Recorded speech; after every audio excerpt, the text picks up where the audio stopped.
ನಾಳೆ ವರಮಹಾಲಕ್ಷ್ಮಿ ಹಬ್ಬ. ಮಹಿಳೆಯರು ಹಬ್ಬದ ಸಿದ್ಧತೆಯಲ್ಲಿ ತೊಡಗಿದ್ದಾರೆ. ಸಿಲಿಕಾನ್ ಸಿಟಿಯ ಬ್ಯುಸಿ ಲೈಫ್ನಲ್ಲೂ ಹಬ್ಬದ ತಯಾರಿಯೇನೂ ಕಡಿಮೆಯಾಗಿಲ್ಲ. ಬೆಲೆ ಏರಿಕೆಯ ಬಿಸಿಯ ನಡುವೆಯೇ ಹೂವು, ಹಣ್ಣು, ತರಕಾರಿ ಖರೀದಿ ಭರಾಟೆ ಜೋರಾಗಿಯೇ ಇದೆ. ಬೆಂಗಳೂರಿನ ಪ್ರಮುಖ ಮಾರುಕಟ್ಟೆಗಳಲ್ಲಿ ಜನರು ಅಗತ್ಯ ವಸ್ತುಗಳ ಖರೀದಿಗೆ ಮುಗಿಬಿದ್ದಿದ್ದಾರೆ. ಇನ್ನು ಮಲ್ಲಿಗೆ, ಸೇವಂತಿ, ಕನಕಾಂಬರ, ತಾವರೆ ಹೂವಿನ ಬೆಲೆ ಸಿಕ್ಕಾಪಟ್ಟೆ ಹೆಚ್ಚಿದೆ.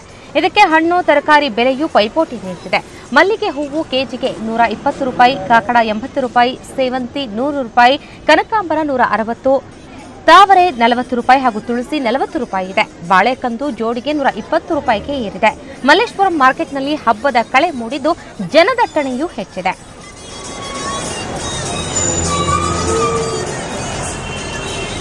ಇದು ಸಾವಂತಿಗೆ ಹೂವು ಅವ್ರು ಅಳಿತಾರೆ.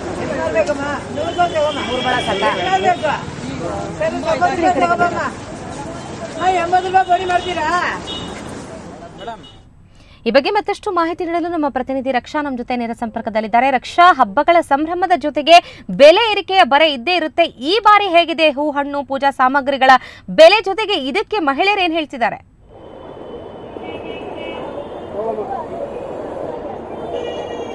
ಶ್ವೇತಾ, ಹಬ್ಬ ಅಂದಮೇಲೆ ಹಬ್ಬಕ್ಕೆ ಅಗತ್ಯವಾದ ವಸ್ತುಗಳನ್ನ ಕೊಟ್ಕೊಳ್ಳೋದು ಈ ಬೇಡಿಕೆ ಎಷ್ಟಿರುತ್ತೋ ಹಾಗೆ ಬೆಲೆ ಏರಿಕೆ ಕೂಡ ಏರಿಕೆ ಆಗುತ್ತೆ. ಬೆಲೆ ಕೂಡ ಗಗನವನ್ನ ಮುಟ್ಟುತ್ತೆ. ಈ ಒಂದು ಹಬ್ಬದ ಸಂದರ್ಭದಲ್ಲಿ ಮೊದಲೆಲ್ಲ ಏನಿತ್ತು ಅಂದ್ರೆ ಗೌರಿ ಗಣೇಶ ಶ್ರಾವಣ ಮಾಸದ ಮೊದಲನೇ ಹಬ್ಬ ಅಂತ ಸಜ್ಜುಗೊಳ್ತಾ ಇದ್ರು. ಆದ್ರೆ ಈಗ ಏನಾಗಿದೆ ಅಂತಂದ್ರೆ ವರಲಕ್ಷ್ಮಿ ಹಬ್ಬನೇ ಶ್ರಾವಣ ಮಾಸದ ಒಂದು ಮೊದಲನೇ ಹಬ್ಬ. ಹಾಗಾಗಿ ಬೇಸಿಗೆಯಲ್ಲಿ ಯಾವುದೇ ಒಂದು ಹಬ್ಬಗಳನ್ನ ಸಂಭ್ರಮದಿಂದ ಆಚರಿಸಿದಂತಹ ಜನ ಏನ್ ಮಾಡ್ತಾರೆ, ಈ ಒಂದು ಮೊದಲನೇ ಹಬ್ಬವಾಗಿ ಬಂದಂತಹ ವರಮಹಾಲಕ್ಷ್ಮಿಯನ್ನ ಭಾರಿ ಸಡಗರ ಸಂಭ್ರಮದಿಂದ ಆಚರಿಸ್ತಾರೆ. ಹಾಗಾಗಿ ಎಷ್ಟೇ ಬೆಲೆ ಏರಿಕೆ ಇದ್ರೂ ಕೂಡ ಈ ಹಬ್ಬದಲ್ಲಿ ಸಂಭ್ರಮಿಸಿ ಎಷ್ಟೇ ಬೆಲೆ ತಮಗೆ ಆದಷ್ಟು ತಮ್ಮ ಕೈಗಿಡಿಕುವಷ್ಟು ಬೆಲೆಯ ದುಡ್ಡನ್ನ ಕೊಟ್ಟು ಹೂ ಹಣ್ಣುಗಳನ್ನ ಕೊಂಡ್ಕೋತಲ್ಲ. ಇವತ್ತು ನೀವು ನೋಡ್ತಾ ಇರ್ಬೋದು, ನಾವೀಗ ಮಲ್ಲೇಶ್ವರಂ ಒಂದು ಮಾರುಕಟ್ಟೆಯಲ್ಲಿ ಇದ್ದೀವಿ. ಹೂ ಹಣ್ಣುಗಳಿಂದ ತುಂಬಿ ತುಳುಕ್ತಾ ಇದೆ ಮಲ್ಲೇಶ್ವರಂ ಮಾರುಕಟ್ಟೆ. ಸಾವಂತಿಗೆ, ಗುಲಾಬಿ, ಹಾಗೆ ಕೆಂಪು ಸಾವಂತಿಗೆ, ಬಿಳಿ ಸಾವಂತಿಗೆಗಳು, ಸುಗಂಧರಾಜ, ತುಂಬಾ ಎಲ್ಲ ತರದ ಒಂದು ವಿಧವಾದ ಹೂಗಳು, ಗಮಗಮಿಸುವ ಹೂಗಳು, ಕಣ್ಮನ ಸೆಳೆಯುವ ರಂಗುರಂಗಿನ ಹೂಗಳೇ ಈ ಒಂದು ಹಬ್ಬದ ಶ್ರೇಷ್ಠತೆಯನ್ನ ಎತ್ತಿಡಿತವೆ. ಯಾಕಂದ್ರೆ ಲಕ್ಷ್ಮಿ ಅಲಂಕಾರ ಪ್ರಿಯಳು. ಹಾಗಾಗಿ ಲಕ್ಷ್ಮಿಗೆ ಎಲ್ಲ ರೀತಿಯಿಂದಲೂ ಅಲಂಕಾರ ಮಾಡಿ ಅದನ್ನ ನೋಡಿ ಸವಿದು ಆನಂದ ಪಡಬೇಕು ಅಂತ ಅನ್ನೋದು ಅವರ ಒಂದು ಆಸೆ ಆಗಿರುತ್ತೆ. ಹಾಗಾಗಿ ಏನ್ ಮಾಡ್ತಾರೆ, ಮಹಿಳೆಯರು ಆದಷ್ಟು ಎಷ್ಟೇ ದುಡ್ಡಿದ್ರು ಅವ್ರ ಕೈಲಿ ಆದಷ್ಟು ದುಡ್ಡನ್ನ ಕೊಟ್ಟಾದ್ರೂ ಸಹ ಈ ಒಂದು ಹಬ್ಬದಲ್ಲಿ ಕಡಿಮೆ ಪ್ರಮಾಣದಲ್ಲಿ 100 ರೂಪಾಯಿ ಆಗ್ಲಿಲ್ಲ ಅಂದ್ರೂ 50 ರೂಪಾಯಿನಾರು ಸರಿ ತೆಗೆದುಕೊಂಡು ತಮ್ಮ ಕೈ ಮೀರಿ ಒಂದು ಹೂವು ಹಣ್ಣುಗಳನ್ನ ಖರೀದಿ ಮಾಡಿ ಈ ಒಂದು ಹಬ್ಬವನ್ನ ಆಚರಿಸ್ತಾರೆ. ವರಮಹಾಲಕ್ಷ್ಮಿ ವರವನ್ನ ಕರುಣಿಸ್ಲಿ ಅಂತ ಕೋರ್ತಾರೆ. ಹಾಗೆ ಈ ಒಂದು ಹಬ್ಬದಲ್ಲಿ ಬಾಳೆಕಂದು ಮತ್ತು ವಿಳೆದೆಲೆಗಳು ಬಹಳ ಪ್ರಾಮುಖ್ಯತೆಯನ್ನ ಹೊಂದಿರುತ್ತೆ. ತಾಯಿಗೆ ಶ್ರೇಷ್ಠ ಅನಿಸುತ್ತೆ. ಹಾಗೆ ಮುತ್ತೈದರಿಗೆ ಕೊಡುವಂತಹ ವಿಳೆದೆಲೆಗಳು ಹೆಚ್ಚಿನ ಒಂದು ದುಡ್ಡು ಆಗಿದ್ರು ಕೂಡ ಜಾಸ್ತಿ ಸೇಲ್ ಆಗ್ತಾ ಇರೋದು ಕಂಡು ಬರ್ತಾ ಇದೆ. ತೆಂಗಿನಕಾಯಿ, ಬಾಳೆದೆಲೆಗಳು ತುಂಬಾನೇ ಸೇಲ್ ಆಗ್ತಾ ಇದೆ. ಮತ್ತೆ ಎಲ್ಲಾ ತರದ ಹೂಗಳು ಸೇಲ್ ಆಗ್ತಾ ಇದೆ. ಹಣ್ಣುಗಳು ರೈಟ್ ಜಾಸ್ತಿ ಇದ್ರೂ ಕೂಡ ಹಣ್ಣುಗಳು ಸೇಲ್ ಆಗ್ತಾ ಇದಾವೆ ಶ್ವೇತಾ. ಹಾಗೇನೆ ಅಲಂಕಾರಕ್ಕೆ ಬಳಸುವಂತಹ ಮಾರುಕಟ್ಟೆಗೆ ಬಂದಿರತಕ್ಕಂತ ವಿವಿಧ ರೀತಿಯ ಹೂಗಳು ಕೂಡ ಸೇಲ್ ಆಗ್ತಾ ಇದಾವೆ ಶ್ವೇತಾ. ರಕ್ಷಾ, ಹೂಗಳನ್ನ ಸಾಕಷ್ಟು ತರಹೇವಾರಿ ಹೂಗಳನ್ನ ನೋಡಿದ್ವಿ, ಖರೀದಿಸೋ ಜನರನ್ನ ಕೂಡ ನೋಡಿದ್ವಿ. ಹಣ್ಣು ತರಕಾರಿಗಳು ಕೂಡ ಇದಕ್ಕೆ ಪೈಪೋಟಿ ಕೊಡ್ತಾ ಇವೆಯಾ, ಹೇಗೆ?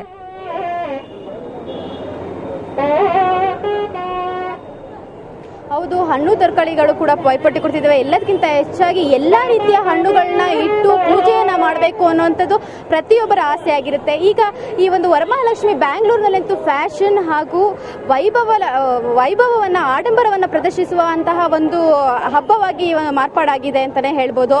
ಹಾಗಾಗಿ ಜನಸಂದಣಿ ಕೂಡ ಜಾಸ್ತಿ ಇದೆ ಮಲ್ಲೇಶ್ವರಂ ಇದರಲ್ಲಿ. ಬೆಂಗಳೂರಂತೂ ಬಹಳ ದೊಡ್ಡ ಸಿಟಿ ಆಗಿದ್ರಿಂದ ವ್ಯಾಪಾರಿಗಳಿಗೂ ಇದೊಂದು ಹಬ್ಬದ ವಾತಾವರಣ.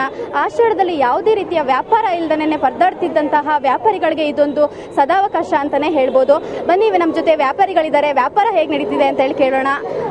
ಮೇಡಮ್ ಹೇಳಿ, ಈ ವ್ಯಾಪಾರ ಹೇಗಿದೆ? ಹೋದ ವರ್ಷ ಹೋಲಿಸ್ಕೊಂಡ್ರೆ ಈ ವರ್ಷ ಹೋಲಿಸ್ಕೊಂಡ್ರೆ, ಹಾಗೆ ಹೂಗಳ ರೇಟ್ಗಳು? ಮೇಡಮ್ ಎಲ್ಲ ಕಮ್ಮಿನೇ, ಹೂವಿನ ಬೆಲೆ ಎಲ್ಲ ರೇಟ್ ಜಾಸ್ತಿ.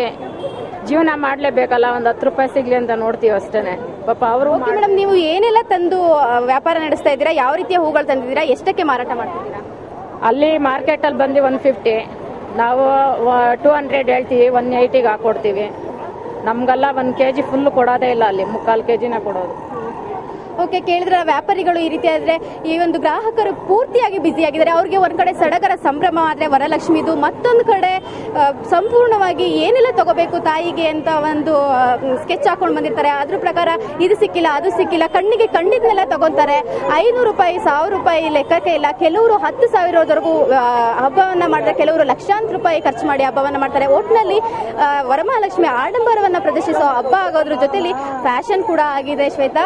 ಹಾಗೆ ಈ ಒಂದು ವರಮಹಾಲಕ್ಷ್ಮಿ ಎಲ್ರಿಗೂ ಒಂದು ಒಳ್ಳೆಯ ವರವನ್ನ ಕರುಣಿಸಲಿ ಅನ್ನೋದು ಎಲ್ಲರ ಒಂದು ಹಾರೈಕೆ ಕೂಡ ಶ್ವೇತಾ. ಥ್ಯಾಂಕ್ ಯು ರಕ್ಷಾ. ಎಲ್ಲ ಮಾಹಿತಿಗಾಗಿ. ನಾಳೆಯ ವರಮಹಾಲಕ್ಷ್ಮಿ ಹಬ್ಬ ಇರೋದ್ರಿಂದ ಹಬ್ಬಕ್ಕಾಗಿ ಸಾಕಷ್ಟು ಸಿದ್ಧತೆಗಳು ನಡೆದಿದೆ.